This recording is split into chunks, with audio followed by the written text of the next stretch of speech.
If you really think about it, the 1950s were one of the most significant periods for developing science fiction content, which mainly gained rather new momentum after the Second World War. With society already struggling with rapid technological advancements, the Cold War paranoia, and the looming threat of nuclear destruction completely annihilating the world as we know it, the world saw a rise of an unparalleled wave of alien invasion movies and apocalyptic space adventures. In this moment, science fiction as a genre provided both an escape and a reflection of the anxiety of the public of that time. Directors simply embraced pioneering special effects, daring storylines, and innovative storytelling methods to produce some of the best sci-fi monster movies and TV shows of the 1950s by creating out-of-the-box storylines which brought imaginative new worlds to the screen. More than just being entertainment, these movies grappled with fundamental questions about humanity, technology, and our position in the universe, thus helping the 1950s produce some of the best epic sci-fi films and series of all time. During this era, all the aliens, monsters, and scientific experiments gone wrong were not just plot devices, but powerful symbols for real-world contemporary fears. In a way, the innovative spirit of 1950s cinema expanded the possibilities of what science fiction could achieve by laying the foundation for today's blockbuster films that utilize similar devices, all while remaining culturally significant. So without wasting another moment, let's discuss our top 15 picks of the best era-defining science fiction content of the 1950s. But before we go into our explanation, we have a very small request. If you like our content, please support us by subscribing to our channel. This is a small click for you, but for us it means a lot. Thank you. Let's begin.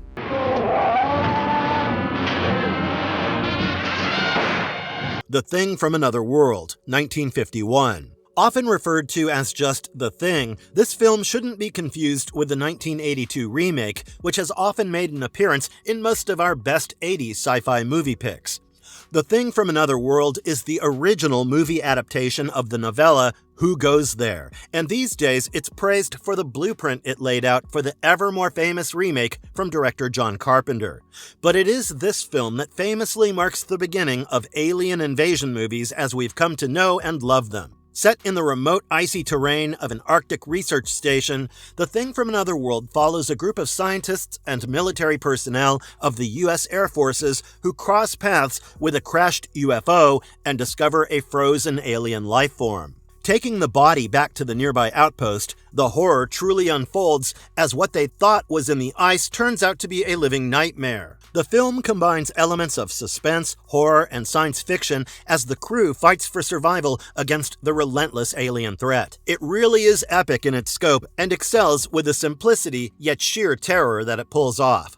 Moreover, the confined setting and escalating tension really makes this a gripping tale of true isolation and horror. With its isolated, dangerous setting and male group dynamic, its strong female character, its loose feel, and overlapping dialogue, there's absolutely no doubt that The Thing from Another World is a Howard Hawks picture in all but name, as it's often credited to his editor Christian Nyby, with Hawks serving as a supervisor. By deliberately avoiding the growing trend for overblown special effects spectacles, Hawks and Nyby really get to narrow down on the ideological rifts within the group, along with the disparate value systems embodied by the soldiers and scientists. That does not mean the film does not have its share of scares, as one of the most intense comes during a single-shot sequence where the crew tries to destroy the humanoid space vegetable thawed from the Arctic tundra. But more than anything, as is always the case with Hawks, there is a quiet strength and dignity in how the characters relate to one another.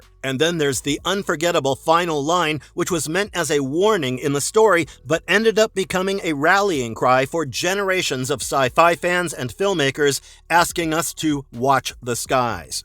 In my humble opinion, anyone who calls themselves a cinephile should definitely know The Thing from Another World as one of the most influential movies from the 1950s. Or else, you, my friend, simply cannot qualify as a perfect self-proclaimed film buff.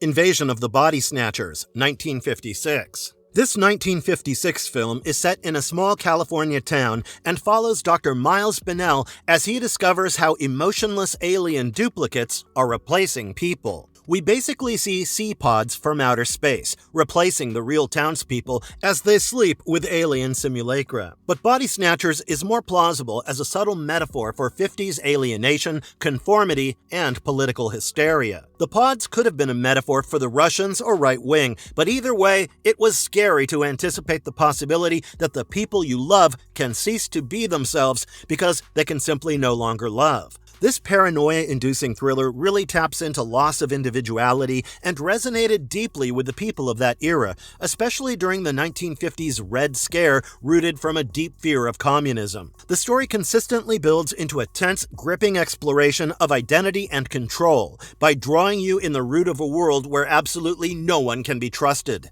thus producing arguably one of the best sci-fi movie final scenes of all time. Invasion of the Body Snatchers was so popular it was remade in 1978 in color and starred great actors like Donald Sutherland, Brooke Adams, Jeff Goldblum, and Leonard Nimoy. But in the 1956 film, Kevin McCarthy's portrayal of Bennell effectively captures the increasing desperation of a man fighting a losing battle against an unseen enemy, as his performance truly mirrors the film's growing sense of paranoia and isolation. What makes Invasion of the Body Snatchers stand out is its ability to keep the suspense of the film intact while also holding on to its deeper layer of social commentary in a subtle and effortless yet brilliant manner. Invasion of the Body Snatchers perfectly reflects the public's anxieties about the Cold War, and with this, the film had an enduring impact on the science fiction genre. Since then, the film has been officially remade 3 times, but the Don Siegel version is the simplest, sleekest, and the best.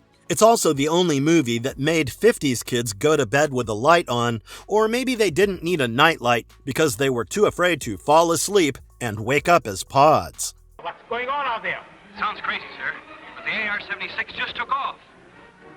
Tales of Tomorrow, TV series 1951 to 1953. Apparently, science fiction anthology shows were very popular in the 1950s, and this program was one of the best. Tales of Tomorrow aired on the ABC network from 1951 to 1953 and predates the later successor, Science Fiction Theater. This hosted series ran for 85 episodes and delivered adult-themed installments covering time travel, parallel dimensions, Armageddon, horror, and space exploration. In fact, Tales of Tomorrow was one of the very first science fiction anthology series to be broadcast on American television. It aired live, which gave the episodes a raw, immediate quality and often pushed the boundaries of what TV could do at the time, both technically and narratively. Unlike many of the juvenile sci-fi serials of the era, Tales of Tomorrow tackled serious concepts like nuclear war, space exploration, identity, paranoia, and artificial intelligence, which was a big deal back then because these topics were new and unsettling in the atomic age and Cold War context. The series often adapted short stories from major science fiction writers like Arthur C. Clarke and Frederick Pohl, bringing more literary weight to the screen. Episodes like Clarke's The Little Black Bug and Frankenstein are 2 of my top favorites. At its heart, Tales of Tomorrow was really just about confronting the unknown, whether that was the vastness of space, the consequences of unchecked scientific ambition, or the moral weight of humanity's next big leap. Originally, this was one of the first shows to ask questions like, what happens if machines surpass humans? What if we discover something in space we're not ready for? Or, what price do we pay for knowledge?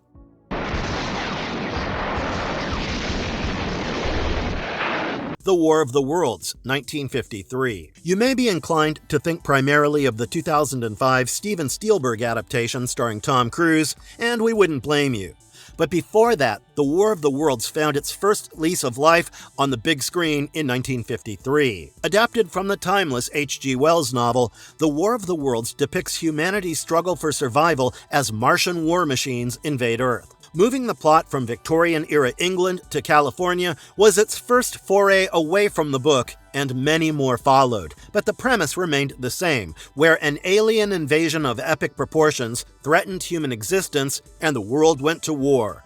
But brute force and weaponry became no match for the aliens. So it fell upon scientists Clayton Foster and Sylvia Van Buren to figure out a way to destroy them before it was too late. The film, set in 1950s America, emphasized on the terror and devastation caused by a potentially advanced alien technology. With its relentless pace and large-scale visual effects, War of the Worlds captures the sheer chaos of an alien invasion and is bound to leave you with a sense of helplessness in the face of overwhelming force that they can't comprehend. Moreover, the pioneering special effects, particularly the Martian war machines and their destructive heat rays, set a new standard for sci-fi cinema at the time. Beyond its visual accomplishments, The War of the Worlds really dug into human resilience and survival themes, making it one of the best and thought-provoking 1950s sci-fi movies based on a book. In fact, since then, the H.G. Wells novel has spawned countless adaptations, including 7 films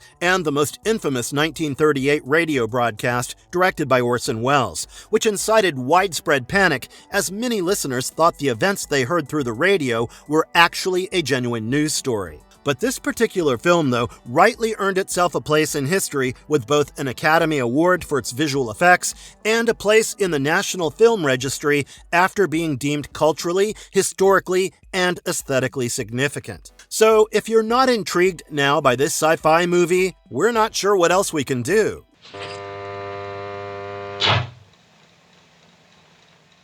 Forbidden Planet, 1956. Forbidden Planet is arguably one of the most iconic sci-fi films, featuring Robbie the Robot, who's also arguably one of the best things about the movie. This 1956 film is a visually groundbreaking sci-fi adventure set on the distant planet Altair 4, where a starship crew investigates the fate of a colony and encounters the reclusive Dr. Edward Morbius. As the crew delves deeper into the planet's mysteries, they face invisible threats and, of course, Robbie the Robot, one of cinema's earliest and most memorable robotic characters. In Forbidden Planet, we see intellectual exploration mixed with amazing visual effects, thus making it a standout in 1950s science fiction. Often compared heavily to Shakespeare's The Tempest, the movie focuses on Dr. Morbius and his daughter Altera, who have been isolated on a remote planet. On Altair 4, the crew, led by Commander John J. Adams, begins to unravel the truth behind what really happened here that left only 2 to survive.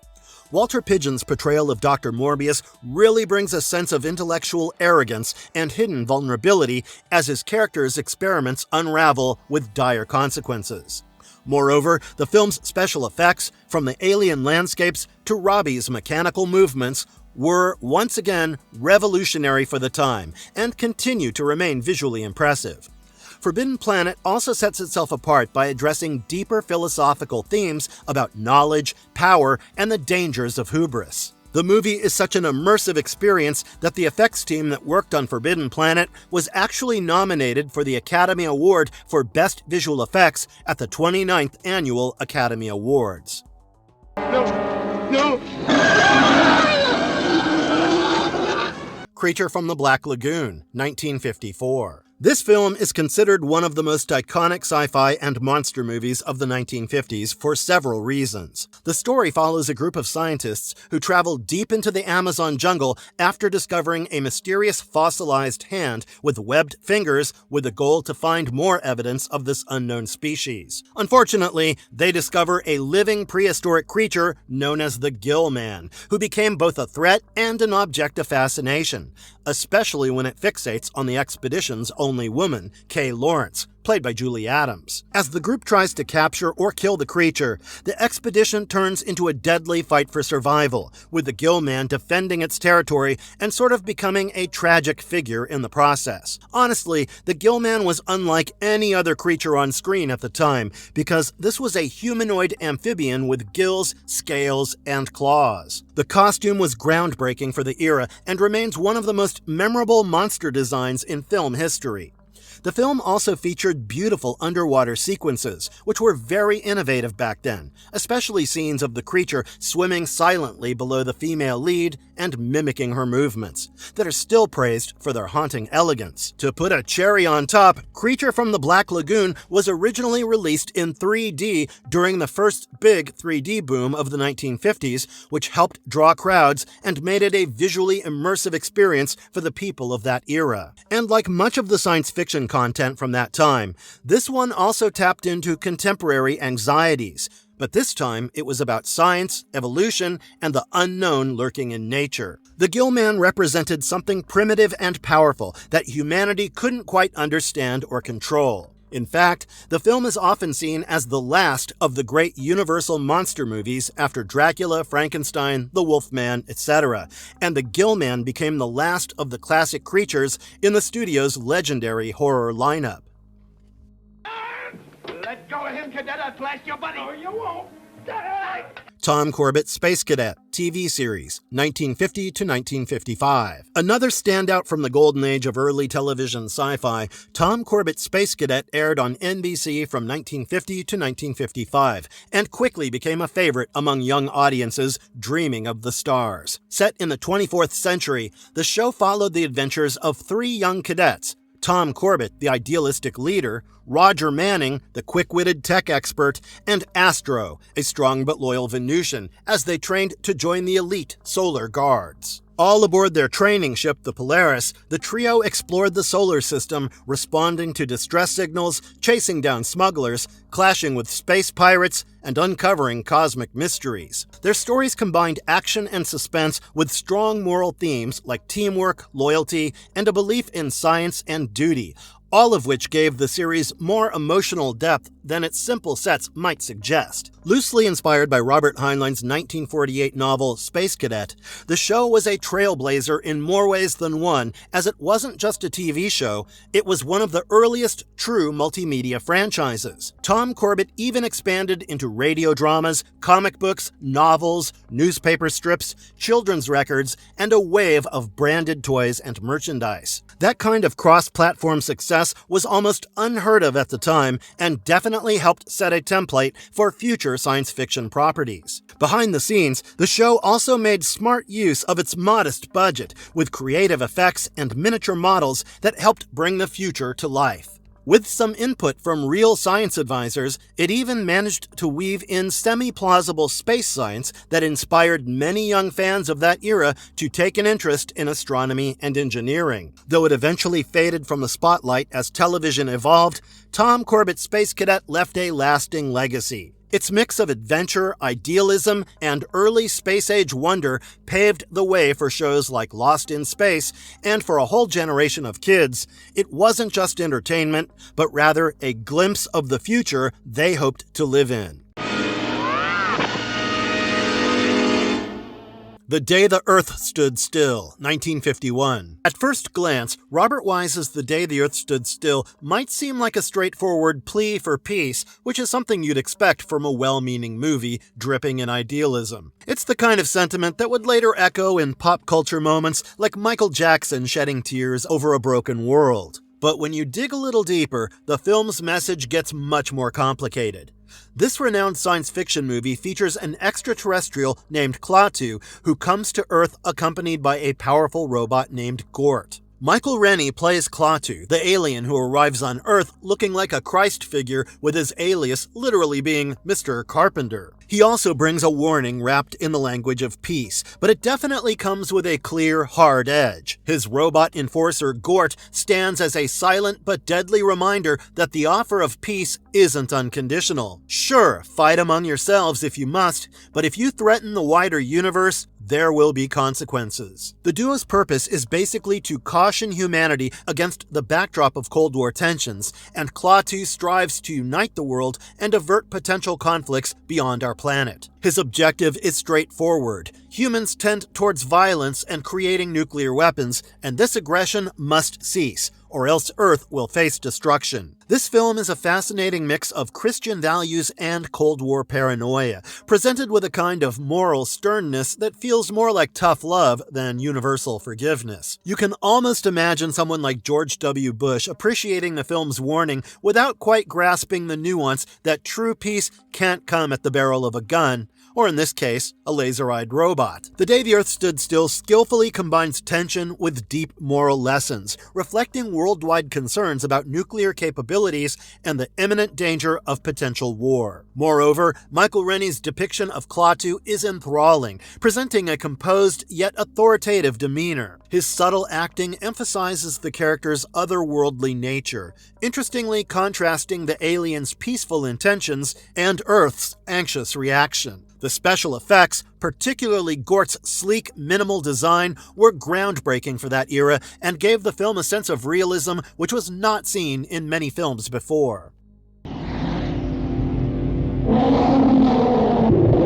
Journey to the Center of the Earth, 1959. I'll definitely admit to a certain amount of nostalgia that earned this childhood favorite a spot on the list, but you have to agree that prolific French writer Jules Verne is the inspiration behind many movie adaptations. Adapted from his book, Journey to the Center of the Earth eagerly displays a pride in its widescreen images, while the effects work may sometimes appear laughably dated. Swapping Hamburg for Edinburgh, director Henry Levin boldly went where no one had gone before, although many have since. Following a professor and his colleagues, the group heads to the Earth's center by entering an extinct Icelandic volcano. Through the wonderfully bizarre special effects, we see the adventurers tackling lots of monsters, including giant lizards, unforgiving terrain, and, unfortunately for them, a villain character in the pursuing scientist, Count Saknussemm. How the film manages to keep a straight face while tossing in random musical numbers is anyone's guess, but somehow it still works. James Mason and Pat Boone make for charming, committed leads, even if a scene-stealing duck often threatens to run away with the whole show. Well, the film might not have the polish of Disney's 20,000 Leagues Under the Sea from 1954, but it more than makes up for it with its energy, quirky moments, and sheer sense of fun. When Worlds Collide, 1951. In true apocalyptic fashion, the catastrophic premise of this film presents a doomsday scenario in which a rogue star destroys Earth, thus prompting scientists to hastily build an Ark-like spaceship to save a select few and start a new life on the planet Zyra. When Worlds Collide combines large-scale disaster with intense human drama as the characters confront the impending end of the world and the moral dilemmas that arise when you realize everything's about to fall apart. Sci-fi is already one of the most intriguing genres in cinema, but when a science fiction epic creates a vast world, it's worth paying attention to. Given that it was made over 70 years ago, the special effects may seem outdated now, but When Worlds Collide was still groundbreaking in its portrayal of global destruction. From the effects used throughout the movie, the film's exploration of humanity's survival instincts and the moral choices, everything altogether gives it an emotional side, while the looming threat maintains tension through the whole story. The Curse of Frankenstein, 1957. Made by Hammer Films in Britain, The Curse of Frankenstein marked a sharp break from the old black and white Universal monster movies, bringing gore, bold visuals, and psychological intensity to the genre.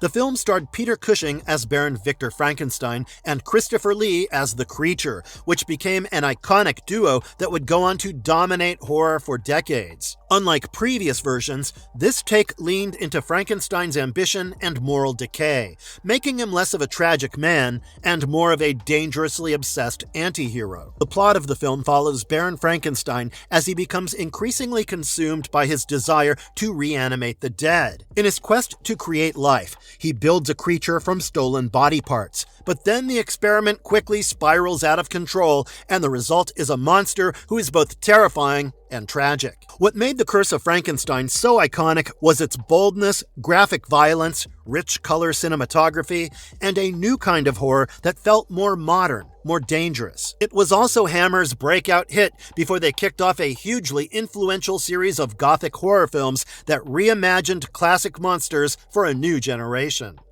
Science Fiction Theater, TV series, 1955 to 1957. This 1955 to 1957 science fiction anthology series was hosted by Truman Bradley and went on to deliver many imaginative stories that were centered around real scientific data of the decade, while touching on topics like human spaceflight, UFOs, time travel, paranormal powers, and a range of other fictional pseudoscientific ideas.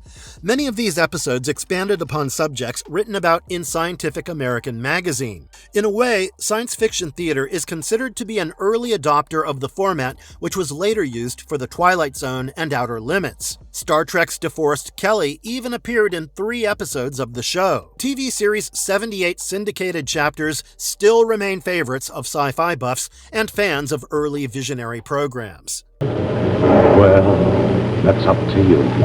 Stand by for exciting action on Space Patrol TV series, 1950 to 1955. While it's definitely not fair to compare a sci-fi TV series from the 1950s to modern special effects of today, it's still important to give shows like Space Patrol their due for showcasing the potential of this genre on the small screen. As a pioneering series aimed primarily at young children, the juvenile appeal of the 30th century adventures of United Planet's Space Patrol Commander-in-Chief Buzz Corey was popular across TV, radio, and comic books. Along with the help of his young sidekick, Cadet Happy, Corey faced interplanetary villains with diabolical schemes in almost 210 30-minute episodes and an astounding 900 shorter 15-minute adventures. Not to be confused with the British 1960s sci-fi series of the same name, Space Patrol was among the most popular kids' Saturday morning shows of the 1950s. Space Patrol may feel pretty dated to the modern viewers of today, but for those who grew up on the series, it was just as compelling, exciting, and awe-inspiring as today's best sci-fi shows. Flash Gordon TV series 1954 to 1955. Starring Steve Holland, Irene Champlin, and Joseph Nash, this serialized TV show of the 50s followed space adventurer Flash Gordon and his team from the Galaxy Bureau of Investigation as they traveled through the cosmos, battling alien creatures, tyrannical rulers, and anything else that remotely threatened galactic peace. Interestingly, the series only existed because of a rights mix-up, as Universal Studios had let the TV rights to the original Alex Raymond comic strip lapse, which opened the door for this version to slip through the cracks. And that's how Flash Gordon ended up airing 39 episodes between 1954 and 1955, both on the Dumont Network and in syndication. The show was actually one of the first American sci-fi series that was filmed entirely in Europe due to budget constraints, which gave it a unique look, but also led to occasional oddities like thick accents,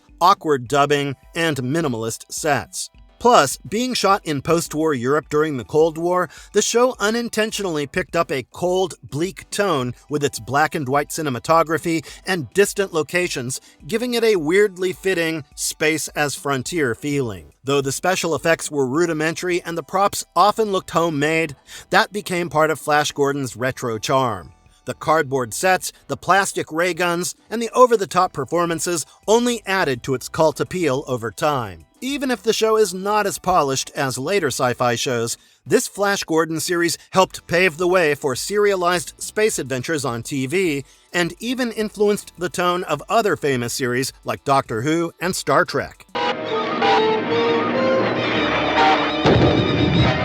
Commando Cody, Sky Marshal of the Universe, TV series 1953. Premiering in the early 50s and eventually hitting TV screens in 1955, Commando Cody, Sky Marshal of the Universe followed the adventures of a masked, rocket-powered super scientist as he tried to save Earth from a very modern-sounding threat, a climate catastrophe. When strange and dangerous weather patterns start wreaking havoc across the globe, the US government turns to Cody to investigate. Unfortunately, what he uncovers is anything but natural, as Cody finds an evil alien plot led by an invader known only as the Ruler, who has been broadcasting his destruction plans straight from Venus. Though it only lasted for one season, the series packed in plenty of excitement across 12 episodes. Originally intended as a movie serial, it had a short theatrical run before airing in syndication on NBC because of a union rule requiring it to be shown in theaters first. With its flashy jetpack, space-age optimism, and surprisingly timely premise, Commando Cody remains a fun, pulpy relic of early sci-fi TV. And with that, we come to the very end of this video. What are your top 3 picks from our list of amazing science fiction content from the 1950s? Let us know in the comment box below.